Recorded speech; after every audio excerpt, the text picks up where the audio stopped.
રાજ્યમાં દારૂબંધીના કડક અમલ વચ્ચે વડોદરા ગ્રામ્ય પોલીસે ઓપરેશન પરાક્રમ હેઠળ અત્યાર સુધીનો સૌથી મોટો ગણનાપાત્ર કેસ શોધી કાઢ્યો છે.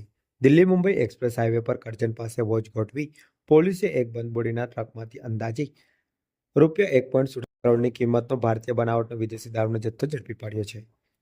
રેન્જ આઈજી સંદીપસિંહ અને એસીપી સુનિલ અગ્રવાલની સૂચના મુજબ એલસીબીની ટીમ પેટ્રોલિંગમાં હતી. તે દરમિયાન એએસઆઈ ભૂપતભાઈ અને હેડ કોન્સ્ટેબલ વિનોદસિંહને ચોક્કસ બાતમી મળી હતી કે કર્ણાટક પાર્સેલની ટ્રકમાં દારૂનો મોટો જથ્થો સુરત ભરૂચ માર્ગે વડોદરા તરફ આવી રહ્યો છે.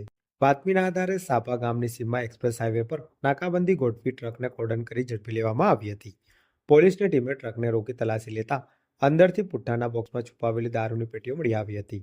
પોલીસે સ્થળ પરથી ટ્રક ડ્રાઈવર ભવરલાલ મોટારામ જાટને ઝડપી લીધો છે. પૂછપરછમાં ચોંકાવનારો ખુલાસો થયો છે કે દારૂનો જથ્થો રાજસ્થાનના સાચોરના રાજેન્દ્ર ઉર્ફે રાજેશકુમાર બિશ્નોઈએ ગોવાના મડગાંવ નજીક ભરાવી આપ્યો હતો અને આ જથ્થો આણંદ ખાતે પહોંચાડવાનો હતો.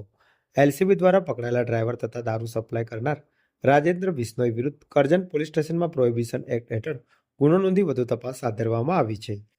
વડોદરા ગ્રામ્ય પોલીસની આ કાર્યવાહીથી બુટલેગરોમાં ફફડાટ વ્યાપી ગયો છે.